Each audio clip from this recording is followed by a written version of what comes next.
Because remember, when the goal is strength training, you're not worried so much about fatiguing the body. That's the last thing you want to do. The last thing you want to do is be tired going into a set. Line them up, knock them down, yeah. They said it was a grind. They said it takes time, yeah, I know. I guess they weren't lying. Every time I try to climb, they cut the rope.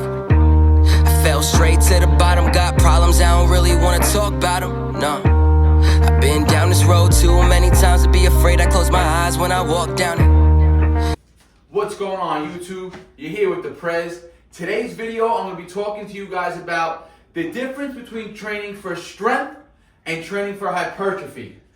Hypertrophy could be defined as muscle building. Strength could be defined as literally getting stronger in a given movement pattern.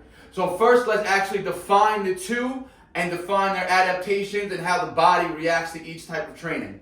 So we can define strength training as an adaptation of the central nervous system.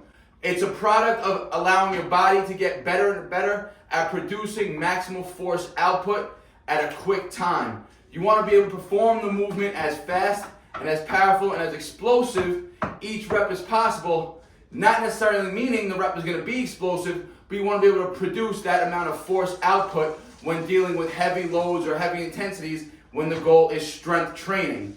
Now, hypertrophy training can be defined as an adaptation of the actual muscular system in the body. The cells, the fibers, they all get bigger and grow larger. That's how your muscles become bigger.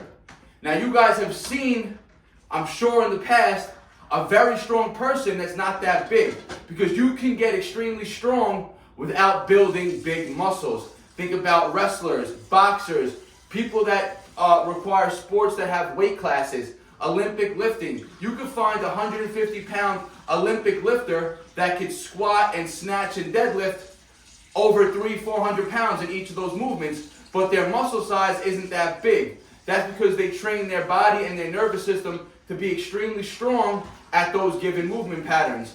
And on the other hand, you can see a bodybuilder who has a ton of muscle, 6 foot, 250 pounds jacked, but they can't bench 300 pounds that the 150-pound powerlifter can lift. Why? That's because this bodybuilder, yes, he has a lot of muscle, but his nervous system has not adapted to lift the heavier loads required for that type of strength in those exercises. So remember, strength and hypertrophy, they go hand in hand, but they're actually two different modalities and two different adaptation processes that go on in the body when training for each one specifically.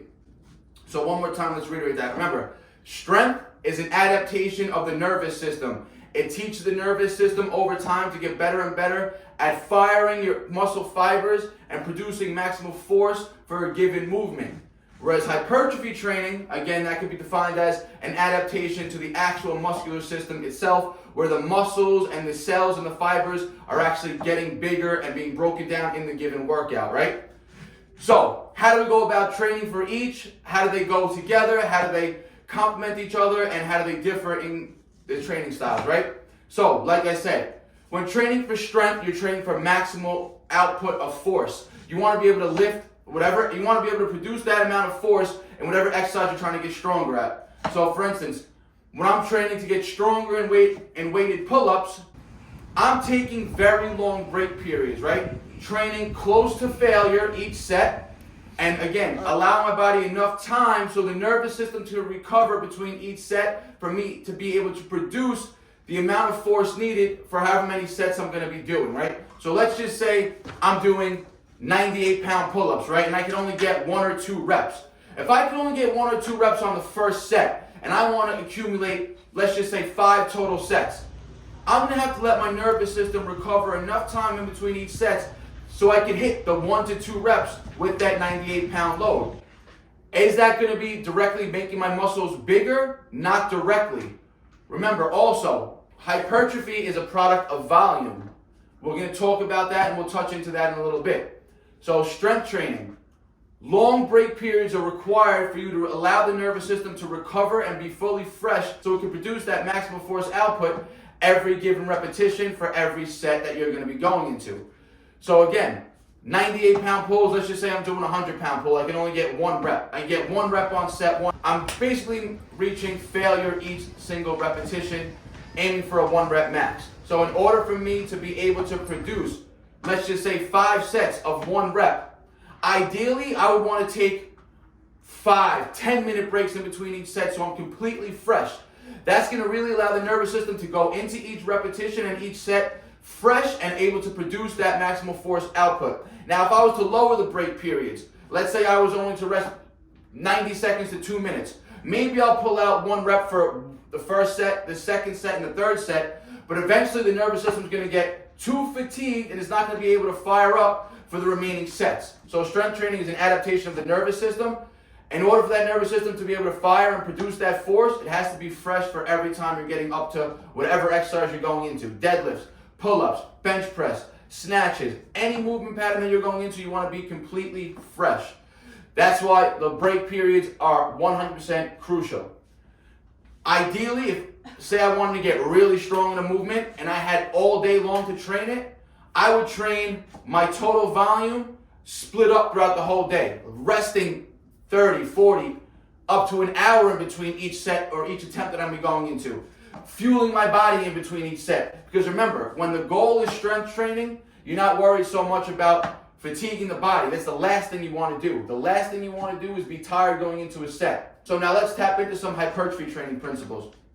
Hypertrophy, like I said, is an adaptation of the muscular system. Hypertrophy, the definition is growing larger muscles, right? That could be during the routine, your muscles are getting broken down. You're either breaking down the fibers or rebuilding the fibers, or you're accumulating more metabolites into the muscle, which is the byproduct of more high volume type sets, right? So people will say hypertrophy rep ranges fall between 6 to 12. Well, studies actually show you could start accumulating muscle size with reps as low as 4 and all the way up to 30 and even more than 30, because studies haven't even tapped into doing sets of 50 plus repetitions. But how do you think calisthenic athletes and people in jail build muscle with no weight? They have to put a ton of volume and a ton of repetitions in to increase that intensity of the actual exercise so they can reach almost what's known as failure during the set. Because failure now is a great byproduct for muscle building. You want to get near failure every single set, or even going to failure on some sets to induce muscle hypertrophy. Now, how do you do it with calisthenics and bodyweight training? Like I said, if you want to induce muscular failure with doing calisthenics, the more advanced you get, the reps are going to get easier and easier. So that's why you're going to see athletes repping out 50, 60, 70 push-ups like you've seen me demonstrate in the past, and it's those even let's just say the first 40 to 50 reps you're going through easy. But now the last 15 to 20, you're really fighting for those last 20 to 15 reps. Those are the reps that really, with the intensity of the exercise, starts getting harder and harder, where you're really inducing that muscular hypertrophy response. The way you do that with weight training, again, it could go as low as 4 repetitions and multiple sets, or you go as up high as 30 reps a clip. You could bench 30 reps a clip, rest 2 minutes, and repeat that for numerous amounts of sets. Volume over time is going to be the key driver of hypertrophy. But now remember, volume could be defined as sets times reps times weight. So let's just say I'm bench pressing 100 pounds for 5 sets of 5 repetitions. We're giving an easy example right now. 100 pounds for 5 reps for 5 sets. That means one set, I'm going to be lifting 100 pounds 5 times. 100 times 5, that's 500 total pounds lifted per set. If I'm doing that for 5 sets, you do 500 times 5. That's going to give you an accumulated total volume of 2,500 pounds lifted in that bench press movement or whatever exercise you're doing for that 5 times 100, right? Now let's just say I'm doing 200-pound bench press for 1 repetition for 5 sets. Now each set, instead of accumulating 500 pounds of work, I'm only accumulating 200 pounds for 1 rep. Times 5 sets, that's only 1,000 pounds of total volume lifted. The 200 pounds was a heavier load, the intensity was higher. The 100 pounds, clearly the intensity was 50% of the 200, but I was able to accumulate more overall volume in a workout. That's more induced towards hypertrophy. The 200-pound sets for 1 rep a clip for 5 sets is only going to induce 1,000 total pounds lifted after 5 sets. But that's more of a strength adaptation. Because now in order for you to hit that 200 pounds for 1 rep, you're going to have to take those long break periods. For you to hit 100 pounds for 5 reps, the break periods are going to be a lot shorter. They're not going to need to be as high. And again, you'll be able to produce 5 sets of 5 reps, accumulating more overall volume in that muscle itself. In this instance, the chest, right? So the chest accumulated 2,500 pounds of force or load lifted in 5 sets with doing 100 pounds. Now if you're training for strength, 200 pounds for 1 rep, you're only accumulating a total of 1,000 pounds. Now let's just say we go to a 2 rep max now. 200 pounds times 2 reps. You're still only accumulating 400 pounds. 400 times 5, that's only 2,000. 2,000 pounds compared to the 2,500 pounds with the less load, you're accumulating more volume, more hypertrophy with lower intensities. So think of it as this: when the goal is training for hypertrophy, the intensities, meaning overall load that you're lifting, should fall around that 70 to no more than 85%, right? Because remember, as the intensities go up, the rep ranges are going to go down.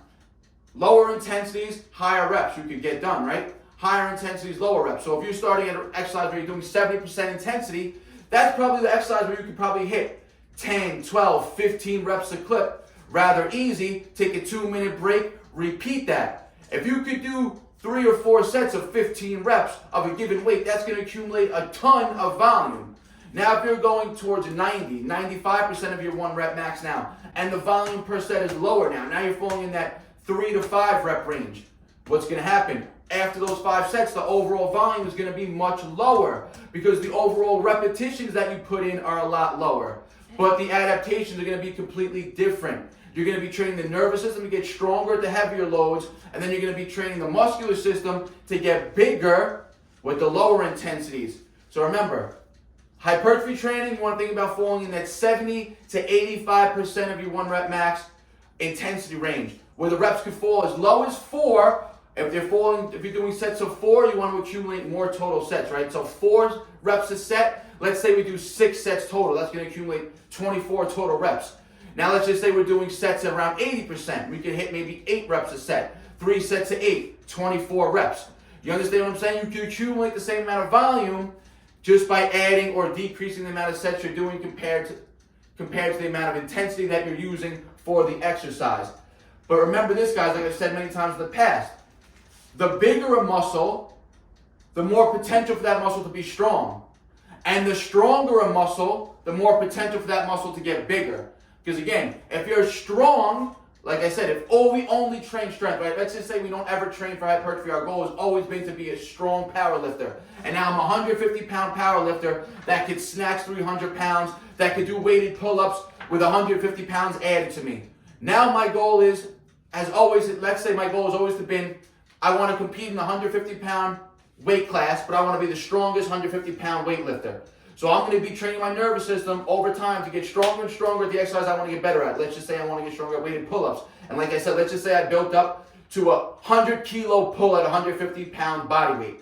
That is an almost 1.5 times my body weight pull-up strength, right? Let's just say I could do a 300-pound deadlift, which is not that great of a feat, right? Let's just say I could do a 300-pound snatch at 150-pound body weight. That's 2 to 1 force output in a snatch compared to my body weight, right? But now let's just say now I'm 150 pounds and I want to become big. I want to become muscular. I want to become massive. But I already built up all this strength.